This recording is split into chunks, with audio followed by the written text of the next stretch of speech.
সকল ভক্তের প্রতি দৃষ্টি আকর্ষণ করে বলছি, গেটের সামনে কেউ ভিড় করবেন না, গেটের সামনে কেউ ভিড় করবেন না। বাইরে বের হওয়ার সময় ধীরে সুস্থে বের হবে, বাইরে বের হওয়ার সময় ধীরে সুস্থে বের হবে, তাড়াহুড়ো করবেন না।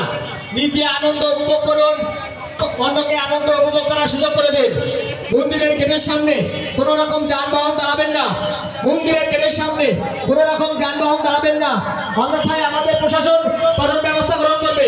মন্দিরের গেটের সামনে কোনো রকম বিশৃঙ্খলা বা ভিড়ের ব্যবস্থা করা যাবে না। আমাদের নিজস্ব গ্যারেজ তৈরি করা হয়েছে, আপনারা সেখানে যানবাহন রাখবেন।